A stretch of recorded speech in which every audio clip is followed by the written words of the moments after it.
Ripudamanji, is the recording in progress? Recording has been started. Good morning, everyone.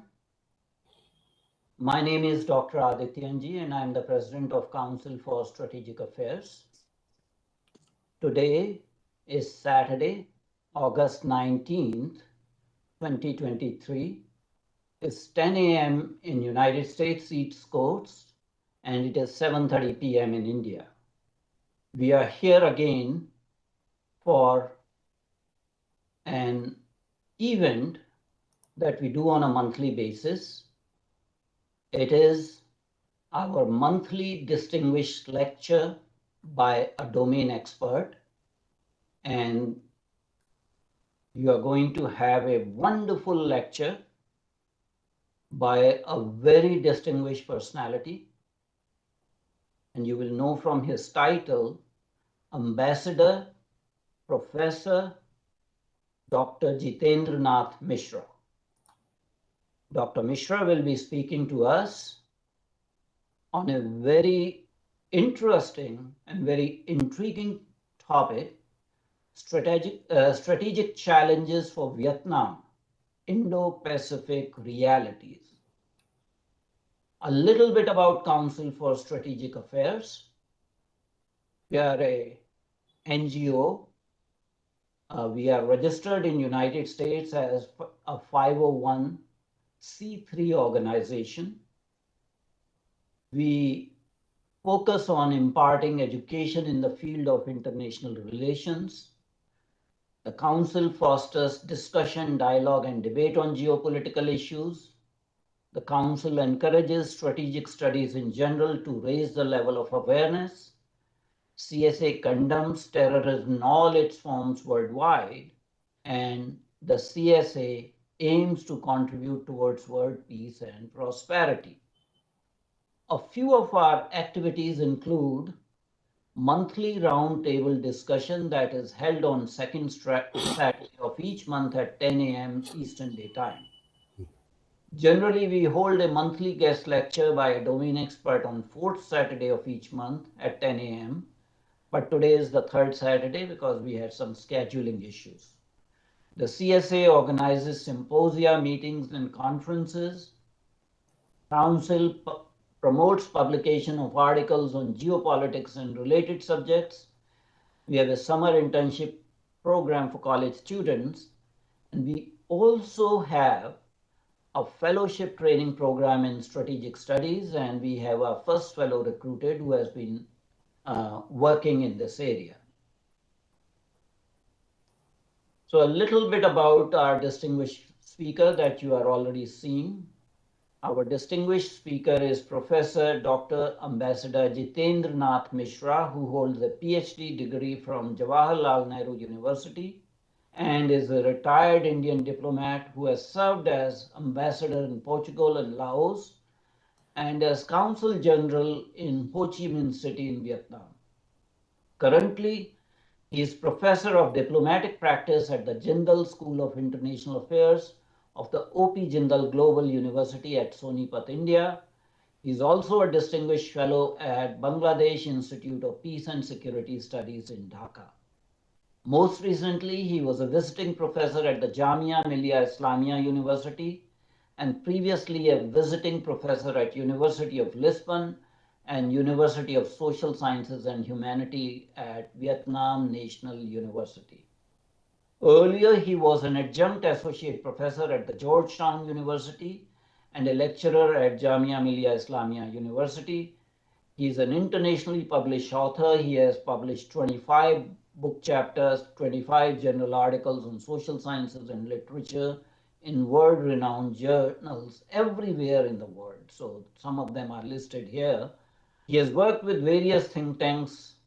Also, he has been reviewer of unpublished book manuscripts for world-renowned publishers. Professor Misra has published in newspapers and magazines in India, Bangladesh, Thailand, and Vietnam. He has been quoted by the BBC, AP, ABC News, Diplomat, The Dispatch, AFP, France 24, various news agencies, newspapers, TV channels. As a public intellectual, Professor Misra has been a broadcaster and anchor on television and radio shows globally and has been widely interviewed. He has been a very strong media personality. He has received a grant from Indian Council of World Affairs for a book on India-Portugal relations. He has served as an advisor to Government of India in Government of State of Orissa on sports and is the Vice President of Jawaharlal Nehru Hockey Tournament Society. He also has taught sports and has written extensively on the subject. He is the author of Sport, Pace and Grace, a biography of Indian hockey. So a little bit about the subject before I hand over the platform to Professor Misra. Of course, he will do the main discussion, but I like to introduce the subject generally. From my perspective, Vietnam is a very important player in any Indo-Pacific strategy to contain Chinese expansionism and hegemony in the region. Just like Afghanistan, Vietnam is the eastern graveyard of various empires. And if I may name a few, French Empire, American Empire, and now Chinese Empire. In 1979, China invaded Vietnam to teach Vietnam a lesson, and China suffered heavy losses and faced a humiliating defeat. Vietnam, of course, is an important strategic partner of India. So for our viewers, this is the flag of Vietnam, and this is the map of Vietnam. So you see actually the map more in its fullness here in this particular. And if you see this map of Vietnam, it also gives you the map of ancient kingdom of Champa, Nagar Champa. And that also again shows you the Nagar Champa and its various cities with Sanskrit names. So there's an intriguing relationship between Vietnam and the kingdom of Champa.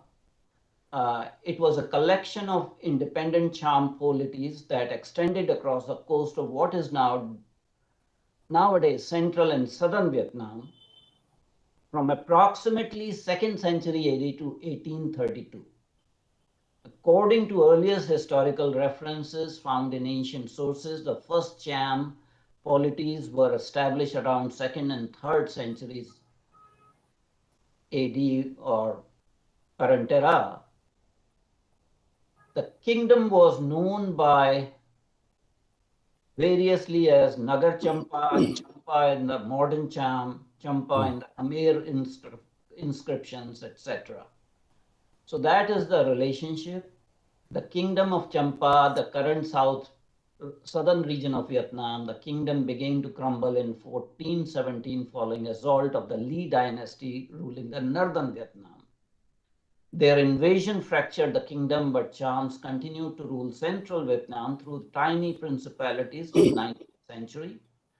And finally, in 1832, the Emperor Min Mang of the Nguyen dynasty annexed the last Cham principality. So most of the Chams, both Hindu and Muslims, moved to Malaysia and Indonesia. Most of the Hindu Chams stayed in their villages or moved to major cities in central Vietnam. Some Muslim Chams still live in Mekong River banks near Cambodia. And lastly, this is the ship INS Kirpan, gifted to Vietnam by India very recently in month of June. There are some housekeeping rules. I would like everyone to keep themselves on mute to avoid noise interference. Please change your cell phone settings to vibration mode. When our distinguished speaker is speaking, please do not interrupt him. Only those members of the audience who identify themselves openly will be allowed to pose questions. No anonymous questioners, please. All the questions are moderated through the chat function. Please be very specific and precise in asking a question. Don't send a lecture or a monologue in the comments. We are recording this event and will be available on our website as well as on the YouTube. But also we are simultaneously broadcasting it on the YouTube channel. So some people are definitely joining on YouTube. Without further ado, it's my distinct honor and pleasure to hand over the platform to Ambassador Professor Dr. Jitendra Nath Misra, who has personal expertise and experience, diplomatic experience in the nation of Vietnam. Sir, the floor is yours. Please go ahead, and we are all eager to listen to you. Thank you very much, Dr. Adityanji, President of the Council for Strategic Affairs. I'm very impressed by the range of work that you're doing, and I know that it is philanthropy. You are a medical practitioner, psychiatrist, and I was very intrigued that this is your passion. Of course, this is also my passion, but then it's also my career. In your case, it's your passion, which is quite different from your career. I'm also very, very impressed by the depth of your knowledge and research on Vietnam. You called it the Eastern Graveyard of Empires. How true, well described. And you also spoke extensively on China, Vietnam's complicated relationship with China for more than 2,000 years. And lastly, you spoke also extensively about India. So therefore, I'm tempted a little bit to also speak on India at the end. And we have to see how much time it takes. It's now 7:41. So I thank you very, very sincerely and most cordially. I have delightfully, we have a lot of experts here, and your own expertise creates a lot of delight in me, because you are now talking more like a scholar, really, of Vietnam. And that's really great. Now, I seek to provide an analysis based on real world experience. And that's what I think our friends who are here would expect. I am a practitioner primarily. I am an academic secondarily, but then I am a different kind of academic because I hold a PhD long ago. So I was an academic with a university appointment before I joined the Foreign Service. And then I wasn't an academic, and now I am an academic. So I try to straddle both the worlds, which means bringing real-time experience, combining it with verifiable academic rigor to reach some broad conclusions about the region. I was constituent in Ho Chi Minh City also. I speak Vietnamese. Now, I travel a lot to Vietnam, 12 times since I demitted office in Vietnam in 2010. I go 3 or 4 times every year, and I speak to a lot of Vietnamese friends. So I try to keep myself in touch. Now, what's happening? Now, geography is very important. You did show a map, and that map is very clearly showing Vietnam as an S-shaped country, north to south. It's the broadest in the north along the Chinese border, and around the Da Nang Hue region, which is central Vietnam, that's the narrowest, say about 50 to 60 kilometers at its very narrowest. So if your country does not have strategic depth in land, what do? You can't be thrown into the sea, which is the east. So the only thing you will seek is strategic depth to the west, which means Cambodia and Laos. This is one of the constants of Vietnamese history that a lot of people don't really think a lot about. And it's very important to understand Vietnamese strategic behavior in terms of its geographical vulnerability, and especially the constant pressure from the north, as you said, for 2,000 years and more, and occupation by China for the first millennium, 1,000 years roughly. So therefore, when Vietnam actually intervened or invaded, whatever you call it, Cambodia in 1979, why did it do that? Because it wanted to install a friendly regime in Cambodia, which was at that time a protege of China.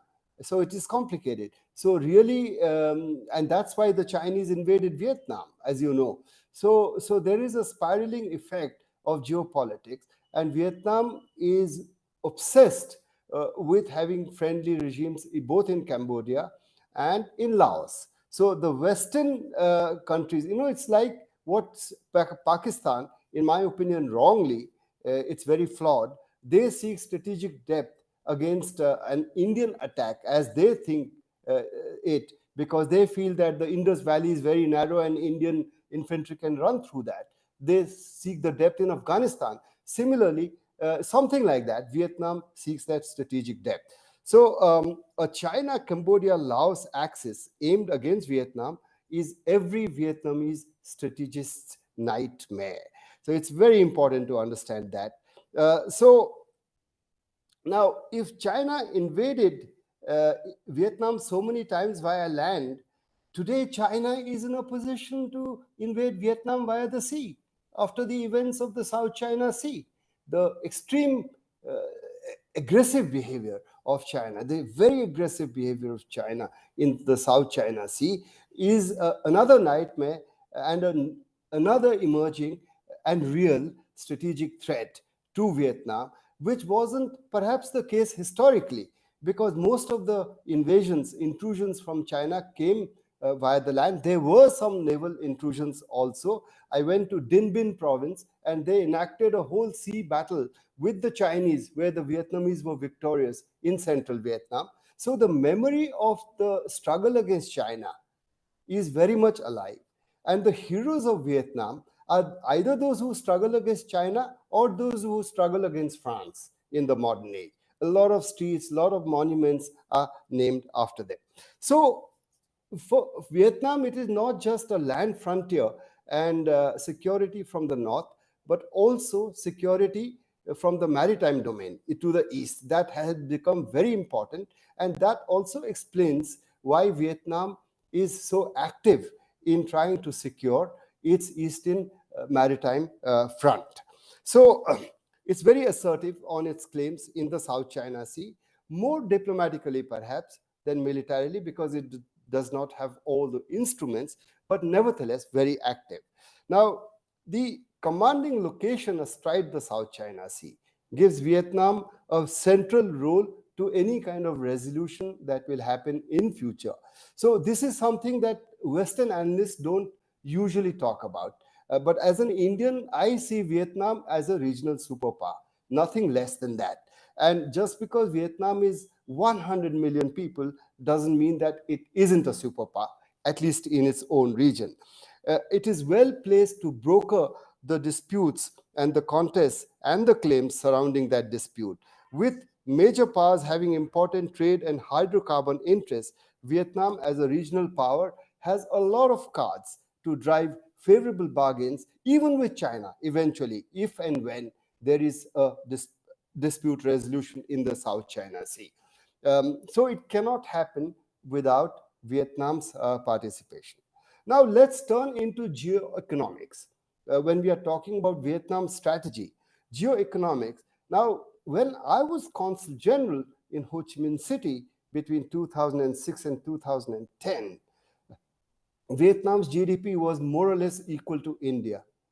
Today, Vietnam's GDP in 2021, Vietnam's GDP is exactly 3,756.50 US dollars, and India's is 2,256.60 US dollars. You see the wide gap. Vietnam has already raced ahead of a country like India, and that will have uh, implications for the way Vietnam looks at India. Vietnam has always looked at India for support and comfort and material help, whether it's economic or political or diplomatic or strategic.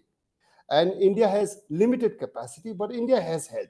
But in future, the tables might be turning because Vietnam is becoming richer much faster than India is. Though India is, of course, a major economic power in its own right because of its very size. Now, when we think of Vietnam's strategic posture, we have to remember that the economics is very important, and it is a strong and growing economy regionally, though far behind in per capita GDP terms, say compared to Malaysia. Even Indonesia is about $6,000 per capita GDP, and Vietnam is about $4,000. So Malaysia is ahead, Singapore, of course, is ahead. But then Vietnam is, the people look much better fed, much better clothed, and there's tremendous optimism and a lot of young people, as they are also in India. So it's an extremely dynamic and extremely interesting country. Now, as regards their strategic posture, they've had about 4 or 5 white papers over the years. The last one was issued in 2019. The four no's of their strategic posture and foreign policy and defense posture: no military alliances, no siding with a second country against a third country, no foreign bases on Vietnamese sovereign territory, or using Vietnam as a leverage to counteract other countries. And lastly, this one was added recently: no use or threat of use of force in international relations. Now, this is very lofty, but then Vietnam, interestingly, has steadfastly stuck to this. And that also explains its current posture towards China, as well as the United States and Russia and India, Japan, Australia, and other regional powers. No basing. They are very careful not to raise anybody's hackles, because they want to concentrate on development, just as India wants to do that. The greatest strategic goal, the most important strategic goal of Vietnam currently is national development. And they've had enough wars, and they never want to talk about what they call the American war, or even the French war, or the Chinese war. They never talk about war. They're very uncomfortable when you raise these questions. Now, the important thing to understand in discussing the strategic posture of Vietnam is to understand China. It's really, in fact, this whole discussion that I'm trying to frame will be centered around China. Now, before 1945, Vietnam, as you know, was called Annam. And Annam means the pacified South, the South that has been pacified.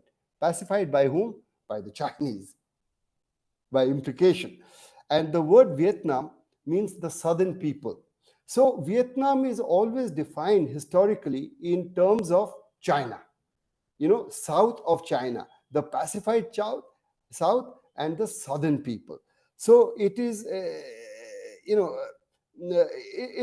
is not something by itself intrinsically, but something in relation to China. And that is the problem in Vietnamese history, to be able to stand up to China politically, culturally, and strategically.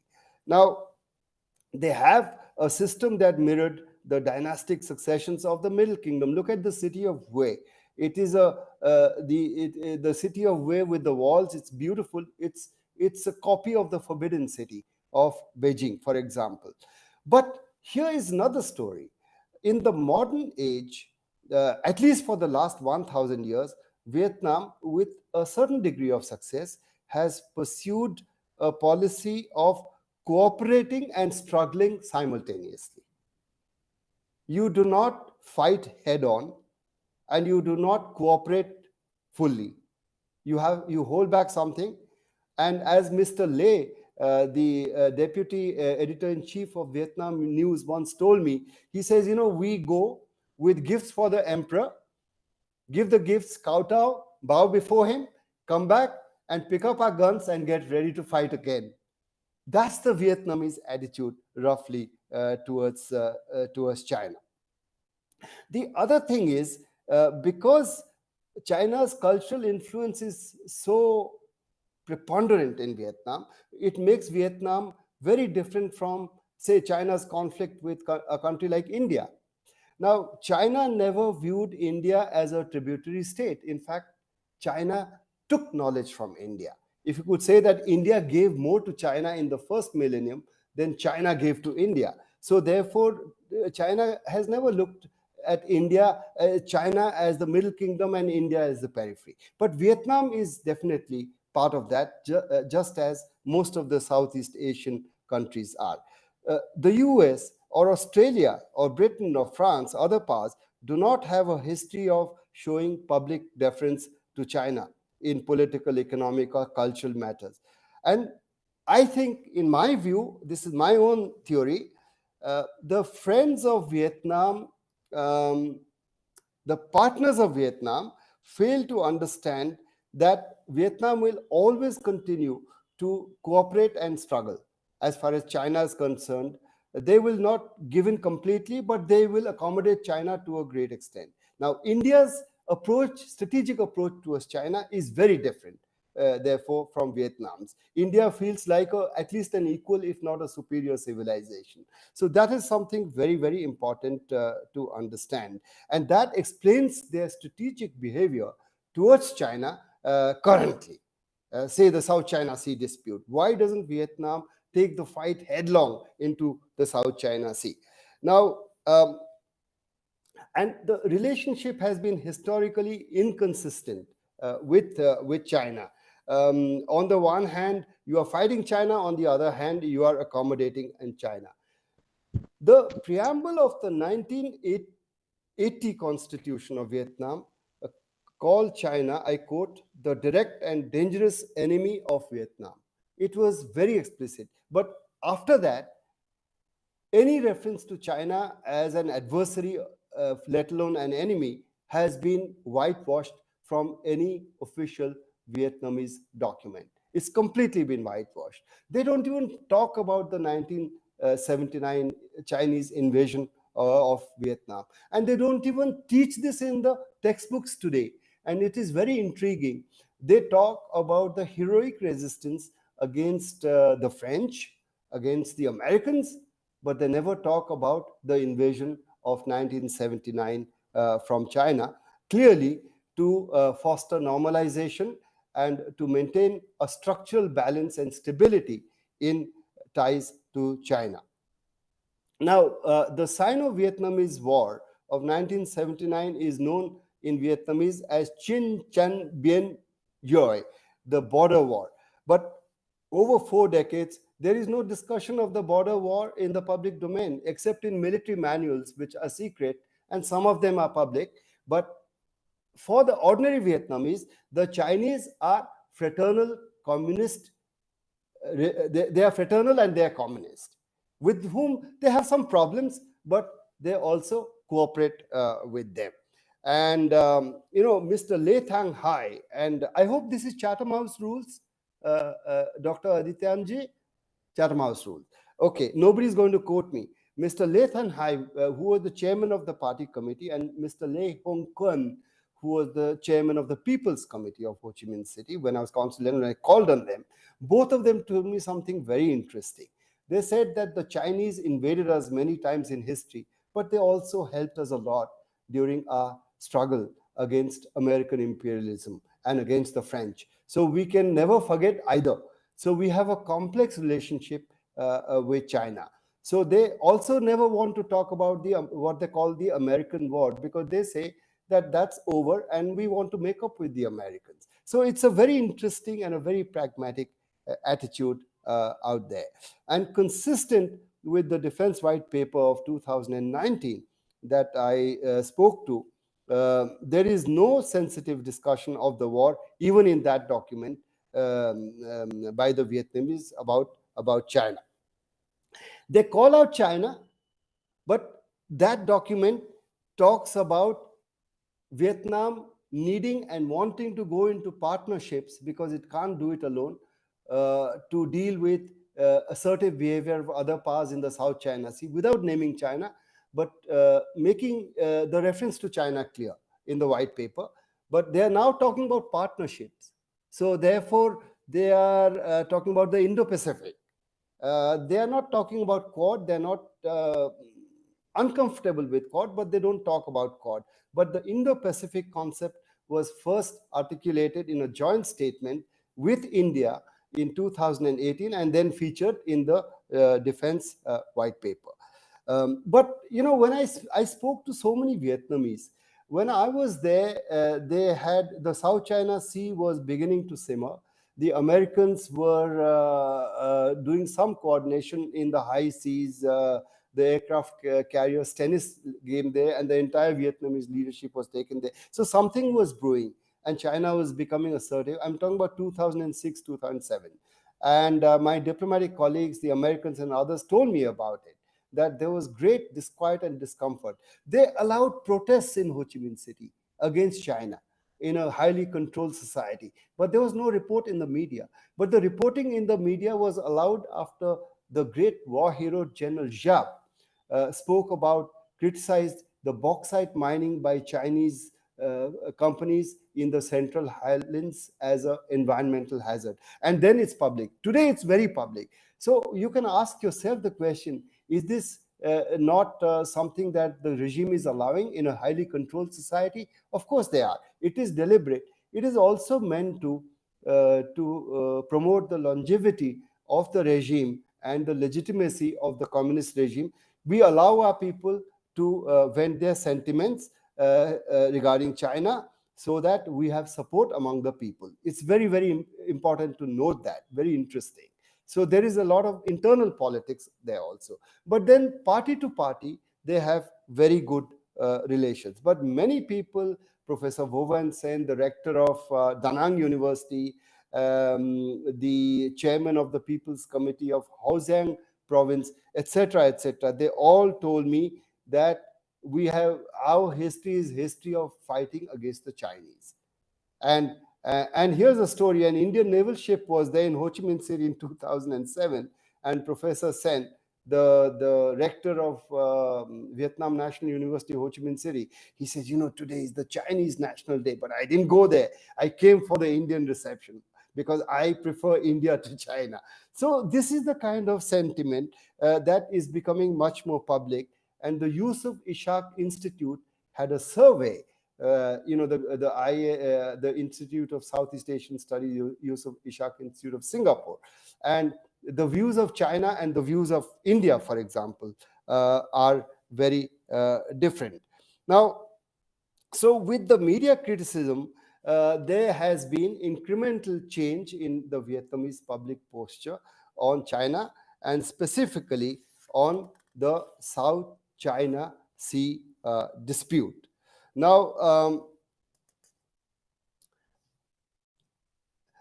but here is another point I'd like to make. I went to Vietnam in July and August, and I met in 3 think tanks and 1 government body with the help of our ambassador. I met a lot of people. The words I heard about the South China Sea, I said, is that a hotspot? No, that's not a hotspot. Taiwan is the hotspot. Nobody talks about Ladakh as the hotspot, though we talk about Ladakh as the real hotspot where there is a possibility of at least a limited war, if not something bigger with Chinese aggressive behavior. But they don't see it that way. They say Taiwan is the hotspot. Vietnam is not the hotspot. I'll try to finish in the next few minutes, Dr. Adityanji. So they are talking about stability in the relationship, balanced relationship, and that kind of thing. We have a struggle against China, and we cooperate with China. And China's trade figures, $133 billion in 2020. So that's very clear. So they prefer to deal with the South China Sea dispute multilaterally through ASEAN rather than bilaterally with China, and they're negotiating the code of conduct on which China is going very, very slow, as you know. So Vietnam's attitude towards the South China Sea dispute is, in the 2014 standoff, it is the Vietnamese militia, the maritime militia that swarmed the Chinese boats. They did a China on China, and they came out on top.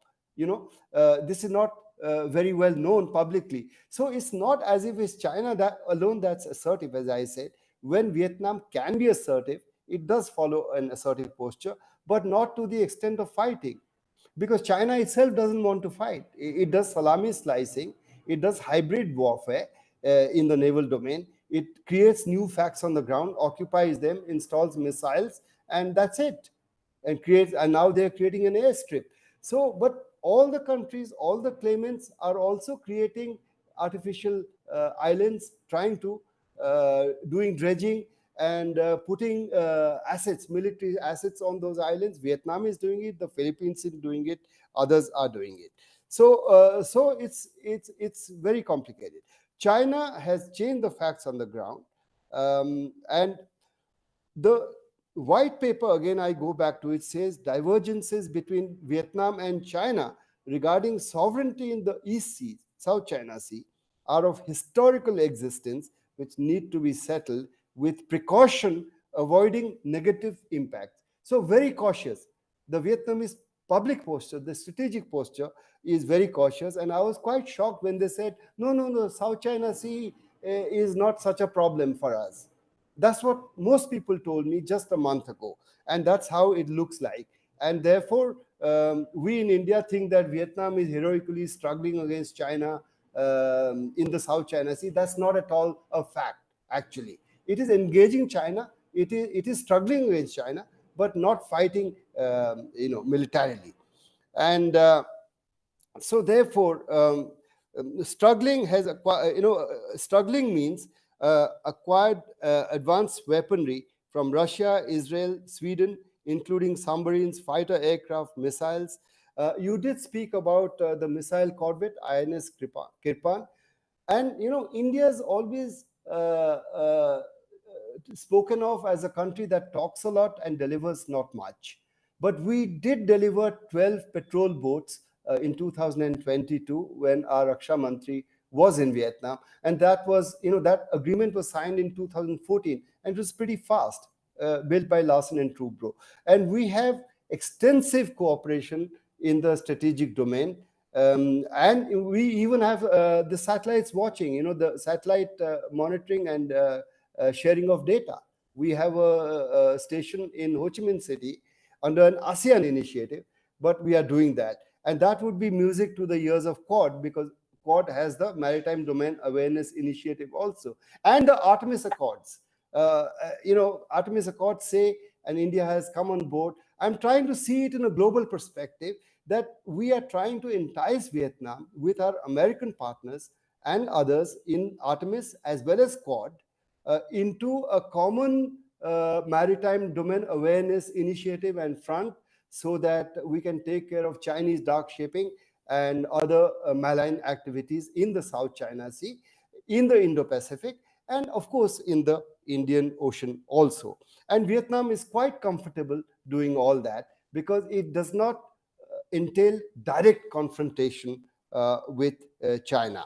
So the white paper says, I quote, depending on the circumstances and specific conditions, Vietnam will consider developing necessary, appropriate defense and military relations with other countries. And that's exactly what is happening.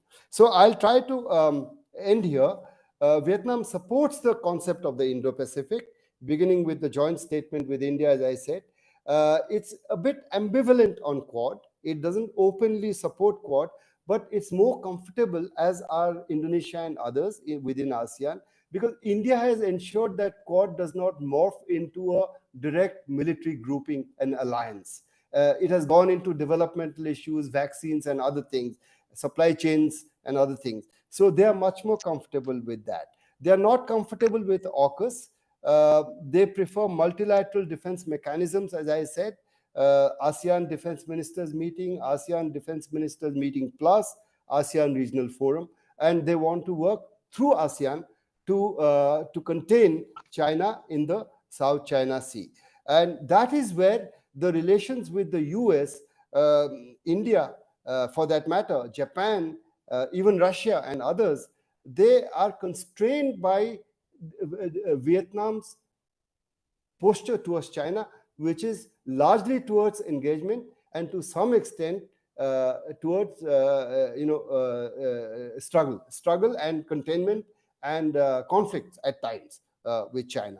So I'll stop here and then I'll take questions. I'm not going to be able to speak about India because I have taken 41, 29, exactly 30 minutes.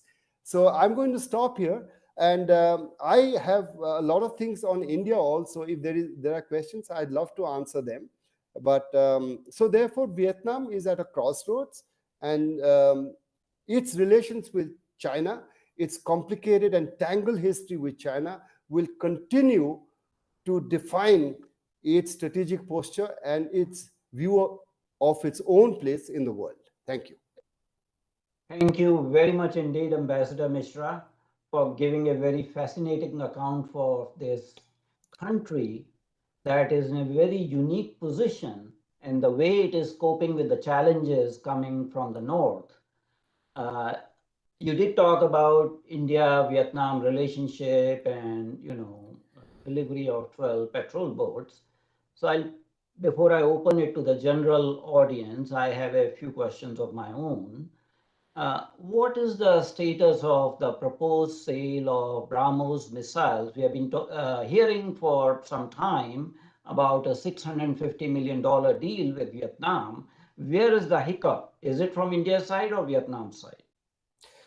This is a very interesting question, and I'll tell you off the record. I have been told by sources who know that there's been no active discussion on this specific sale of this specific missile, BrahMos, since 2019. And price is stated by Vietnam to be the problem. But in my view, that's not the real problem. So the question is, what is the real problem? The real problem is perhaps China, perhaps. Not from India's side. The real problem from India's side was China up to 2014, 15, 16. But the Modi government has become far more assertive than its predecessors. And I compliment and commend that, because earlier the view was that, oh, no, no, no, we should not think of selling BrahMos missiles. Maybe Philippines, yes, but Vietnam is different because Vietnam struggles a lot against China. So the Chinese will get angry and they will do something to harm us. But that has been turned upside down on its head by the Modi government after 2014. They say that we can have more leverage with China by offering this to Vietnam, on the contrary. But there's not much traction because, as I said, I think the hesitation is on Vietnam's side. But the question is Russia. Now, Russia has similar missiles, so there might be an element of competition between Russia and India, as there seems to be in space right now, today and tomorrow. And Luna 25 is going to do a trick, a kind of, they will race ahead and land on the South Pole. Well, that's what it is. It's all about power and prestige. So I think that probably is the reason. I don't think price is a problem. Vietnam has enough money, and their budget has increased tremendously. So they can, if they want, to do it. But it also tests India's, political choices. We could do it with the Philippines. In fact, we have sided with the Philippines for the first time. In a way, we never had a position on the disputes in the South China Sea, but we have sided with the Philippines in the joint statement the other day between the two foreign ministers. We said the arbitration court award of 2016 should apply, but then we have put it in terms of international law, not as an anti-China statement. So we are very careful. So I don't think the BrahMos missile is on the table. Akash was discussed, nothing happened to that. And Vietnam might be hesitant, in my view. Okay. I think just about Russia, because they don't want to antagonize China. Although, they hold 49.9% ownership in the BrahMos company that is registered in India as a, independent company. Russian share is actually ownership is 49.9%, just to be on the record. So either way, whether they sell directly to Vietnam or they sell BrahMos missiles to Vietnam, they are going to make a profit because pretty much 50% profit will go to them, kind of. That's a very good point. That's a very good point. But then, but then Vietnam is not the Philippines. Yeah. The Russians will be more sensitive to Chinese misgivings about BrahMos going to Vietnam than to the Philippines. Though the Philippines is becoming more assertive currently, but the Philippines has been kind of bandwagoning with China before this Duterte regime. They tried bandwagoning, it didn't work, so now they're taking the other track. So you are right. This also tests Russian red lines with regard to China, with the all-weather relationship but Russia is the junior partner. So Russia may be under tremendous Chinese pressure to lean on India. Okay, India can sell it to the Philippines and others, even Indonesia perhaps, but not to Vietnam. I think that is the story. My next question is that, President Biden is visiting Vietnam in September, and they are likely to sign a bilateral strategic partner deal. Do you want to enlighten us on that? What is going to be discussed and what is likely to be signed, or it's totally going to be a surprise? The Americans want to, as far as I know, I don't have any insider information, but as far as I know from what I've read and studied, the Americans want to go much faster than the Vietnamese in developing a full-blown strategic partnership. Now, the reason is, again, China. And if you read the defense white paper, they have never named China. They don't even talk about China as an enemy or as an adversary anywhere. And party-to-party ties are strong. They remain strong. So, all the criticism of China in the media is like venting the grievances, allowing the people to vent their grievances, but actually you are doing business as usual. So considering that, the Vietnamese would be cautious in developing a full-fledged relationship with a strategic partnership. But American ships have been visiting Vietnam. The Americans are offering weaponry, but I don't think the Vietnamese are politically or diplomatically ready to accept that, unless there is a invasion from China, and I don't think that's going to happen with Ladakh and with Taiwan. The South China Sea is going to be incremental, slow progress, as the Chinese have been doing. They've already changed the facts on the ground. So the Americans would be delighted, but the Vietnamese are cautious. I don't see many questions in the chat room, so I'm going to invite one of our audience, Ambassador Pradeep Kapoor, to maybe some comments or ask any questions to you. I think both of you know each other Yes, from your yes. diplomatic experience. So, Ambassador Kapoor, please go ahead. Thank you so much, Dr. Adityanji. First of all, I have to express a very profound appreciation to Ambassador Jitendra Nath Misra ji, whom I've known for a very long time as a very bright young officer. And to hear him today was an absolutely great pleasure and delight, and to learn so much more about a region which I thought I already knew a lot, and to update that information with his current insights has been of great value. I'm surprised there are no questions, because this is one of the most important spots in the world. And Vietnam is a very, very important country on the periphery of China, and very important for the world also, for the future, for different aspects in terms of strategic aspects, security aspects, the Indo-China aspects, the Indo-Pacific aspects, the South China Seas, the keeping the lanes of communication and trade open, etc.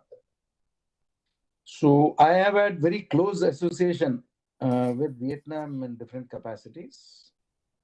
I was Director South, which looked after Indo-Pacific in the Ministry of External Affairs. So I made a few visits at that time to Vietnam, including one with the Vice President of India. And thereafter, as ambassador in Cambodia, we used to have regional meetings, and I traveled many times to Vietnam, and also traveled the length of, I cannot say the breadth, length and breadth, it's only the length of Vietnam from north to south, by road, by ship, by air, by whatever means. It's a long country, very interesting, one of the longer countries of the world in terms of length, and very interesting dynamics. Now, when I traveled in the interiors, I realized that their, affection or fondness for India is very deeply ingrained in their minds. Wherever I would go, if I mentioned that I'm an Ando is for Hindu or Indian, immediately their response would become positive, and they'd sort of jump to helping out in any way that they could.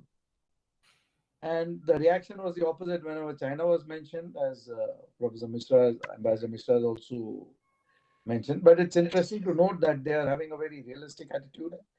I also associated with the ambassadors of Vietnam as Director General, Additional Director General of ICW, Indian Council of World Affairs, Sapro House, with all the Vietnamese delegations coming in. And it was very interesting when the ambassador of Vietnam was formatting the visit of President Pratibha Patil. The ambassador of Vietnam called me in for a one-on-one meeting over lunch and showed me the program that he had proposed to his headquarters for President's visit to Vietnam, President Pratibha Patil and the Indian delegation. So when I sort of said that it is not probably the best program that the Vietnamese side should be proposing, he pulled out a blank sheet of paper and he said, Ambassador, why don't you draw up the program? So as a person who had already completed my tenure with the government, I felt more comfortable doing that. So I just drew up a new program where I said that the first part of the visit has to emphasize more on the India-Vietnam relations through the millennia, not just through the centuries. And if she is taken to the museum, for example, any museum of Vietnam, the impact that you get about India-Vietnamese relation, because when I enter the museum there, the names of the cities of ancient Vietnam are Pandurangpura, Amravati, Ayodhya, Vijayanagar. So that is a sort of map of ancient Vietnam that hits you in the face. When you go further inside, you see statues of all the Indian gods, whether it's Ganesh or Shiva or Buddha or Avalokiteshvara or Vishnu or all these gods. So once you understand, and then there are of course these ancient monuments of Vietnam in the central part of Vietnam. Even the names of some of the cities still today, while the spelling is like Nhatrang, Nha Trang, but the pronunciation is Nha Chang. So the linkages with India traditionally and historically have been very profound. And the Vietnamese country, society, people were very Hindu for a very long time. Then they became Buddhist after the Buddhist influences went from India. So that is something which is very important for our association in that region, and to understand about the problems with the sale of missiles, BrahMos, etc. We have been collaborating on the aspect of weapons, etc. And also, I guess it has to probably under the present system, take some steps upwards in terms of joint military exercises, and the ONGC exploration was going on during my times in Vietnam. So what I want to find out from Ambassador Misra is that how would you see the future of Vietnam coming into play in terms of any border conflict vis-a-vis India, vis-a-vis Vietnam or Taiwan, or some serious naval incidents happening, over Taiwan or over the openness of the trade routes bordering China and Vietnam. And also the aspect of the what you have already mentioned very clearly in your discussion is about the disputes over the islands between Vietnam and China and how they're playing it.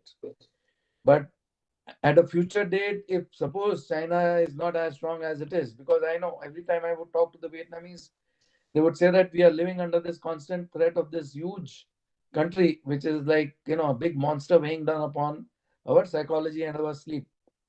So that sort of pressure they have all the time, because most of the border is with China, some of it on the southern side with Cambodia and others, Cambodia mainly. But in the north, it's all with there's Laos border also north of Cambodia. So that is their biggest nightmare. So they have to tread very carefully. But should push come to shove at some later date, 10 years, 20 years from now, how would the scenario be? Thank you. Yes, thank you. I think currently Vietnam's posture, as I mentioned, is to work through ASEAN and also to strengthen bilateral partnerships South Korea is an important player, not talked about in terms of defense supplies of equipment. It's a very major player. Russia is struggling for other reasons because it's not able to keep its commitments after the war in Ukraine and others. And they also want to lessen dependence on Russia. So bilateral procurements with India, it's increasing, and India's image in Southeast Asia has improved very significantly. It's the third most strategically trusted partner, which wasn't the case earlier in the Ishaq Institute survey. And that's because India's hard power has increased. Which Meaning, are the first and second? I think Japan and South Korea. Japan That's and very South interesting. Korea, yes. Um, uh, and Australia comes below India. So India's capacity has grown, and India's political decision making has become clearer, and that's why the image has changed. Now, the Vietnamese have been telling India, you must do more in the South China Sea. India does not have any direct interest because we are not a claimant. We have a direct interest in opening to keeping the sea lanes of communication open, a free and open Indo-Pacific, as we say. So we have mostly diplomatic instruments, but also these through exercises, supplies, and these kinds of things. And of course, the BrahMos to the Philippines. It's a land-based battery. It's directly aimed at Chinese shipping. So the same could happen with Vietnam if push comes to shove. But I don't think that's going to happen because China has already achieved what it wants to achieve in the South China Sea. See, it's a fait accompli, and fait accomplis happen can be broken apart only when the country that is invaded responds immediately. If you don't respond immediately, it's a done deal. So it's going to be difficult, and the Chinese have achieved most of their objectives. Nobody is willing to fight China, so why would Vietnam do it? The Americans are not willing to fight China in the South China Sea, not at all. They just have freedom of navigation operations. That's it. They irritate the Chinese, but they are very careful not to engage the Chinese in any kind of military standoff. So that's the thing. And Vietnam will continue to use the ASEAN instruments for whatever they are worth because they've been degraded over the years. ASEAN centrality has been degraded by Quad and more than Quad by AUKUS, you know. So therefore, push comes to shove. You spoke about India, the other hotspot, Ladakh. I think you mentioned something in the beginning. So you mentioned Taiwan and Ladakh. The Vietnamese views of the Ladakh crisis are completely opaque. There is no view. They will never speak in favor of India on India's disputes with China because they are extremely careful in their ties with China, as I said. And what are they going to get from that, apart from irritating the Chinese? We would dearly want that, but they don't pronounce on Kashmir, on Ladakh, and nobody is willing to discuss it. Even if I try to discuss it, they'll say yes, we know this and that. They'll try to go around the issue and without really saying much. So that's the thing. They're extremely hard-headed and pragmatic people, but I don't see a conflagration happening in the next 10 or 20 years, 10 years at least. For China, I think Taiwan is the main issue, and even there, they are not ready to launch an invasion because they don't have the capability of a sure win. They are not sure that they'll win, and until that happens, they are not going to invade. And with India, of course, India is a powerful, strong country that has pushed back. Literally, the only country that has pushed back the Chinese with fatalities inflicted on the Chinese. No other country has been able to do that. So I don't think there will be a conflagration there. But one more thing I wanted to mention, you mentioned Pandurang. Pandurang has become Phan in Vietnam. So they're, yeah, Phan but that's another issue. The Champa civilization, that's very interesting. Yeah. Thank you, Ambassador Misra. There is a question in the chat room. Yes, sir. Yes. And Ambassador Kapoor also mentioned it, and I am going to paraphrase it. ONGC Videsh Limited was given some contracts or concessions to drill for oil and gas exploration. in certain sectors of what I call South Champa Sea. And in Okay. 2014, Chinese naval patrol boats actually gave warning. I think that was during Manmohan Singh government, gave warning to Indian drilling ships that you are under sovereign Chinese territory. What is the status of that concession? Because even 2 years ago, further concessions were given by Vietnam to ONGC Videsh in South Champa Sea. The status is very clearly that Block 128. Block 128 is very much been given to India and renewed over the years. They have not found any, ONGC Videsh has not found any gas or oil there. But it is very clearly for strategic reasons, in my view, that Vietnam is very keen that India should continue to seek oil and gas there. And India, for political reasons, is happy to go along. Yes, the Chinese have raised this issue, but the Indian side has said that it is a commercial venture and we take no side on the South China Sea dispute with regard to the six claimants. There are five ASEAN countries, and then there is Taiwan also, six countries. So therefore, India has taken refuge under that.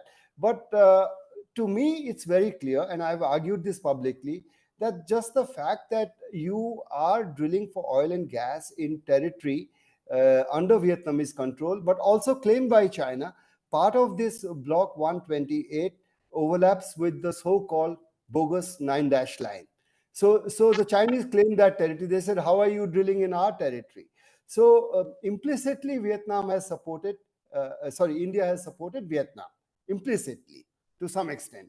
But with the Philippines, as I said, it's more explicit. India has openly said the tribunal of 2016 should be adhered to by both the parties. That means we have sided. We have taken a side for the first time ever. I don't know. That's probably because of Chinese pressure in Ladakh. It's a kind of a quid pro quo diplomatic strategy, and it's very common. But I do hope India finds oil and gas finally in Block 128, because that would increase our credibility in saying that we are in it for commercial interest. But that is not in our hands. We don't know. And India should do it. The warning to the that was the Airawat, the Indian ship, and they also the Chinese have made it very clear that recently they have been rattled. We exercised with ASEAN this year for the first time, and as I said, our diplomatic and strategic posture in the South China Sea is become incrementally a little more assertive.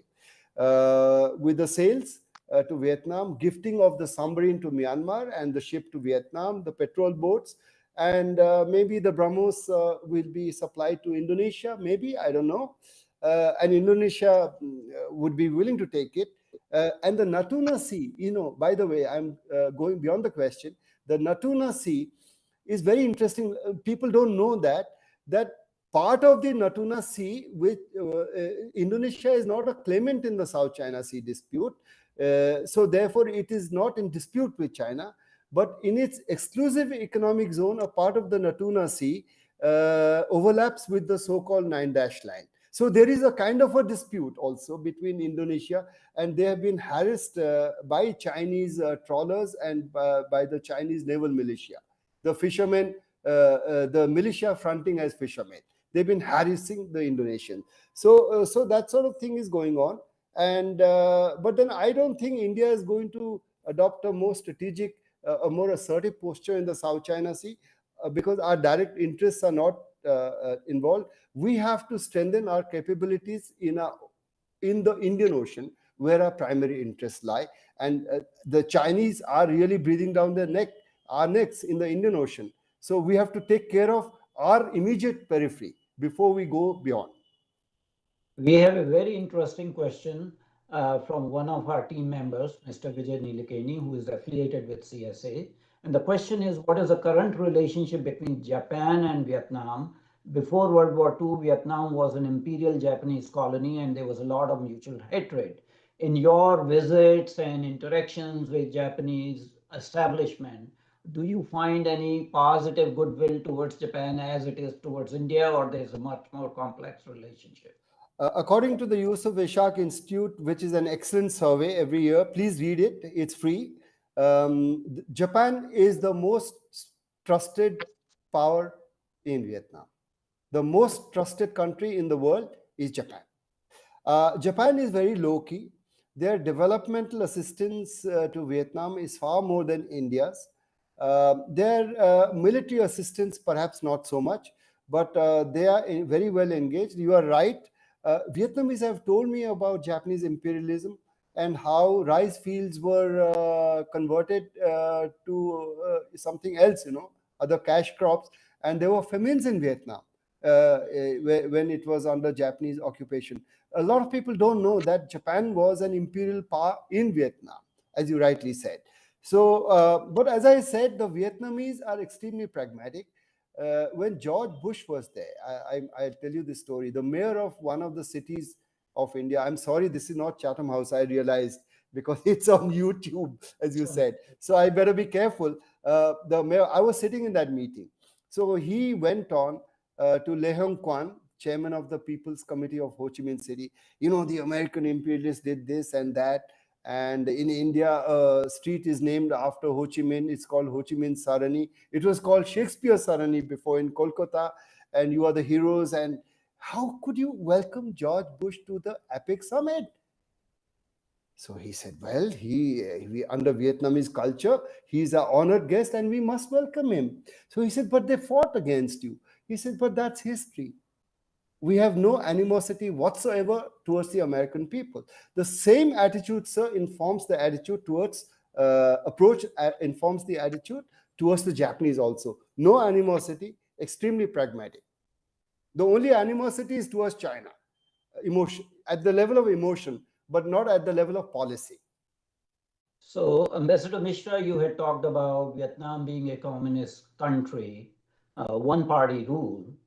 Although it was economically prospering, there were some internal dissensions, and President Phuc resigned among corruption allegations in January of this year.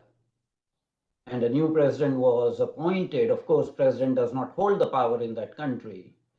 What is your reading about the internal politics of Vietnamese Communist Party, various factions, and where it is heading to? As I said, China looms very large in the internal politics of Vietnam, more than any other country. On the one hand, publicly, party-to-party ties are very cordial, very strong. And because Vietnamese communist leadership the leadership also gets sustenance from strong links with China, as a fraternal party-to-party links, like in the days of the Soviet Union. The Russians are not so important now. China is important, but there's always been a contention between those who are soft towards China and those who are not soft towards China. And in the past, one of the general secretaries was removed because he was too soft on China. I don't remember the name. I don't follow Vietnamese internal politics so much, so I don't have a more detailed answer to your question, frankly. But I will say that what a Vietnamese told me, friends, recently in July, is that there is anger among the people of Vietnam against the leadership for being too soft on China right now. So that would give some hints to you as regards the fraternal links and the communist system. So there is always some kind of public disquiet, and the government is not doing enough, not being assertive enough. But the Vietnamese people, like all people, are emotional, sir. So therefore, they don't understand that in the real world, you have to deal with Chinese power. So the same people told me that, but what the government is doing is right. We understand it because we are think tankers and intellectuals, but ordinary people don't understand it. They think the government is being too soft on China. I don't see any questions in the chat room, but I will just make a comment. The story goes like this, that a Vietnamese foreign minister visited India, and a junior IFS officer who was protocol in charge asked the foreign minister as to where they wanted to go. And the first thing they said that they wanted to visit Raigad in Maharashtra. And this IFS officer did not know what that place was. And that place is the site of coronation of Chhatrapati Shivaji. And they expressed, the visiting delegation, the fascination and admiration for the guerrilla tactics of Maratha army against the Mughals, and said that Chhatrapati Shivaji was the real teacher for them, because they learned all the guerrilla tactics against the US forces in Vietnam from Chhatrapati Shivaji's example. So that tells you the fascination Vietnam has for India and Indian history. Any observations on that? This is fascinating. This is knowledge for me, learning for me. True, they have a great fascination for Indian military capability and Indian power. We have the jungle warfare school in, I think, Mizoram in the northeast, and they have trained. They have trained with us there. Can you believe it? They are masters of jungle warfare. They think India is a powerful country, but I personally think that we have a lot to learn from Vietnam in how to try to read Chinese intentions, to decipher them correctly, and to deal with them properly to safeguard our own interests. I think the Vietnamese are much better in doing that than Indians culturally. So we also have a lot to learn from them in that regard. And I think we are doing it quietly. Okay. We have a very interesting question from a Chinese academic who joins our programs, is Mr. David Sung. He is Associate Professor of Linguistics in China.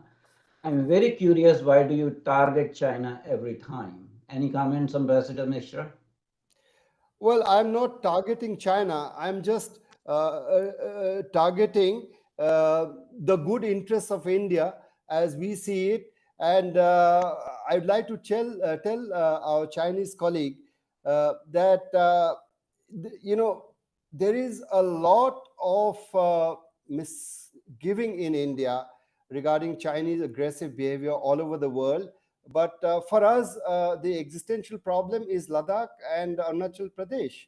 And Chinese words are and Chinese actions are very different. And I'm a practitioner, and now I am a professor. So it's not a question of targeting, but it's a question of trying to make my country safe for 1.4 billion Indians.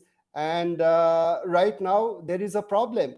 And the Chinese government is saying the situation is normal and stable, which is far from being the case. There are 60,000 troops on each side. So I didn't even speak about that. And you have raised this. Thank you very much for doing that, because you have given me the opportunity to let everybody here know how India is extremely concerned about Chinese aggressive behavior all over the world, and certainly as regards India. And this question about targeting, please ask the leadership of China, why are you targeting India? You have to accommodate India and live with India. You can't target India. India is a big country, and you talk publicly about partnerships. But let's do it. Let's do it. Let's disengage. Why are you reluctant to disengage? Why don't you clarify the line of actual control? If you say that India has exaggerated claims, the only way to clarify, to counter that is, okay, here's the line, and your claims are beyond the line, but you don't even want to discuss the line. So what are the Chinese doing? So I'm so glad you gave me this opportunity to speak about something on which I had deliberately kept silent. Thank you, Ambassador Misra, for a very enlightening answer to our Chinese academic friend. There's need for some self-introspection. That would be my one-line answer on behalf of our Chinese friends. I'm highly thankful to Ambassador Professor Misra for his very fascinating talk and discussion on Vietnam, a country that is rarely talked about.